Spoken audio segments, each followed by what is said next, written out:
Mbote mbote na bino nyonso bandeko balandi na toso la Pembe TV. Nga bino mama Blandine Nkoyo nayaka toujours liboso ya bino soki tozwi mwa sango toyaka nde toyebaka ndenge nini tokoki kosola mayimayi koleka na mboka. Yambo tosolola tozangaka te ya kosenga nzakoma merci. Yai kobatela biso butu na moi soki tozali boyika po na ye. Bayi kosala ba complot minene na tina ete ya mboka na biso bakata go bapanza ngo me nzambe wana ikobatela mboka na biso tozobunda bitumba ikobunda tozobunda yango mboka toza kaka na mboka oyo ya biso. Na Goma kuna pe bitumba ezosila te na sake bato bazobunda totia bango kaka na mabondeli tosambela po ete Nzambe apesa bango makasi tozongisa mboka na biso tolingi te monguna zwa. Po ete mboka na biso moko Nzambe apesa biso. Nzambe asunga biso ete tosepela pe na mboka yango. Tokoleka tokotiela bino oyo ezali bilili touti kozwa ya papa na biso kamere lobi tokamwi totuni tolobi ete bato nyonso bayi kopesa ba dossier na bango. Boni toyi komona kamera yo azoya te. Asepeli to asepeli te po ete ya lobaki ete asalaki plateforme na ye wana po ete na tina ete akosunga mokonzi ya mboka. Sikoyo mokonzi ya mboka pe alobi te ye alingi na ye moto oyo ya confiance aboko benga kaka moto mbilinga alingi ke oyo ye akoloba na ye likambo pe oyo akoyoka ye pe akotosa. Tomoni ete ndenge aponaki Augustin Kabuya. Sikoyo lelo tolali tolamuki tomona nini kamera avandi abite nga pe na kufa boye te aye lombangu metango aye be ye moko ifala ya na baninga oyo aye bato basalaki pise ifale bazala bango nyonso atiki Julien atiki kuna Busa atiki pe Kanku aye bobe ye moko. Sikoyo bato towe komituna aye na konti na ye moko ube aye kolobela oyo ezali plateforme na bango. Yango kokamwa bandeko. Biso toza bakongomani tolingi mboka na biso tobokozala na sima ya bapolitisien. Yango na lombango penza tokoyeba totiela bino boyoka bino moko na maloba oyo ye moko ayi kolobaka. Mesiko ya kolobaka ye moko ebongo baninga baza wapi. Ifale bato nyonso bayi koya baati aye ayena oyo aye bato. Sama ye pe na oyo aye bato. Sikoyo ekomi na tuwa kamera ye moko. Toyebi te pona nini Kanku pe tomonaki ayaki ye moko ifale bango pe baya lokola bazali na plateforme na bango ya PCA. Pona nini te baya bango nyonso tomoni pe bango nyonso baye. Yango tolobaka bongo na tosolo la Pembe TV biso tobundela mboka. Soki totaleli bapolitisien bato mususu tokobela be kobela omelikisi me ozobela kaka po stress bayi kopesa biso moto pasi bayi kopesa biso makanisi kidikidi eyi penza malamu te. Yango wana na lombango penza tokoyeba kotiela bino moboyoka maloba nini oyo yai nango ya kopesa biso. De l'informateur de savoir si nous réitérons notre engagement d'être dans la majorité présidentielle et d'accompagner le président de la République dans l'accomplissement de son programme pour le social des Congolais et pour le développement du Congo et pour que finalement les Congos, dont la vocation naturelle est la locomotive de l'Afrique, nous avons dit oui, non seulement verbalement, mais nous avons signé un acte d'engagement. Et c'est que déjà Kabuya a fait un excellent travail et c'était un bon choix qu'on a fait.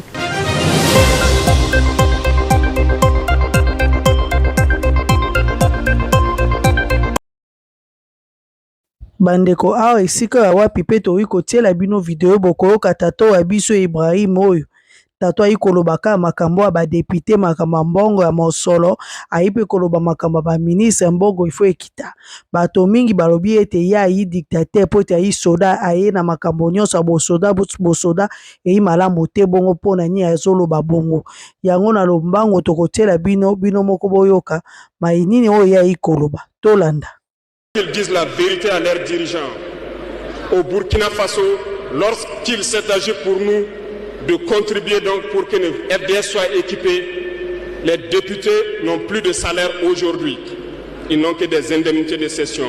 Les salaires des ministres ont été diminués au maximum et le peuple contribue. Vous ne pouvez pas lutter et vouloir que les dirigeants soient dans un luxe insultant. Les peuples doivent se réveiller et exiger cela de leurs dirigeants.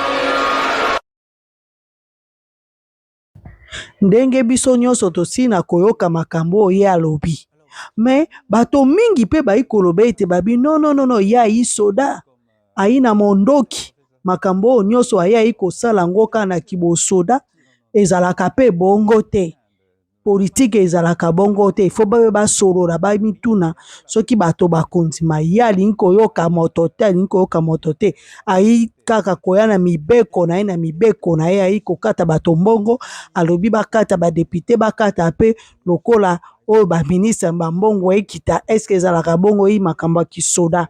Me tokokamwa boni awa pe video tozotela bino kaka oyo bokoyoka bino moko ya yi soda te ya yi kaka kosalela mboka malobo oye pa alobi mpo na mboka na ye eske bandeko eyi mabe te bayi na raison na bango boyoka bino moko tokotiela bino boyoka makambo nini lelo mboka na bango ezokende bobe liboso tokomi kolula bango tozotika Kongo tokende be na bamboka oyo ya bango me bazalaka pamba te basalaka pe basakrifise ya minene penza ozomona balinga mboka na bango yango ozomona mboka ezokende. Eske motuna tozotuna na biso atosola Pembe TV eske ba oya biso pe bakolinga kosala lokola bango eyi na kaka motuna o na lombango nyonso tokotia boyoka bino moko maloba nini bayi kolobaka. Lorsque vous êtes élu député, alors vous ne travaillez plus ou vous continuez à travailler? Vous êtes professeur? À travailler à l'université comme professeur de français. Voilà, professeur de français ou comme. C'est-à-dire député n'est pas votre métier. Non, je ne touche rien pas de salaire, pas d'indemnité. Il n'y a rien, il n'y a que la responsabilité et la comment dire et la honnêteté. Et est-ce que vous avez aussi des privilégiés comme des députés dans les pays occidentaux, par exemple, vous avez des indemnités, vous touchez un salaire, vous avez le droit de prendre l'avion de première classe gratuitement, ou bien d'autres, vous avez par exemple, maison, etc. Comme député, nous n'avons pas de privilèges, en fait. C'est-à-dire, tout ce que nous faisons à l'Assemblée nationale, en fait, c'est une partie de responsabilité. C'est-à-dire, nous devons représenter les peuples qui ont besoin de notre aide. C'est-à-dire, comme privilège, nous pouvons aller faire des enquêtes. Nous pouvons aller, par exemple, consulter le peuple, faire des enquêtes, faire des propositions, écouter leur avis. Donc tout cela, c'est notre domaine de pouvoir. Mais à part ça, nous ne touchons pas de salaire. Nous n'avons pas le privilège lorsque nous prenons l'avion. L'avion est remboursé par l'université, par votre université, l'unité où je travaille.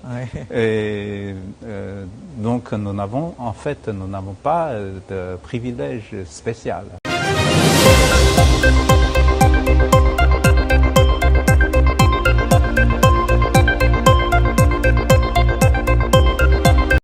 Bandeko touti kotiela bino be bilili bino moko boisili na komona pona kosukisa tokomema pe ya biso mwana mboka mwana Kongo aina makanisi ya kolakisa ete biso tomona toyoka bakonzi pe bomona me motuna ekotumama na nsima ete soki bakonzi bamoni eske bakosalela eko eske bakondima yango eipe pasi pe mawa bino moko boyoka botikala malamo Nzambe azala na bino tomonani na mbala ya nsima o.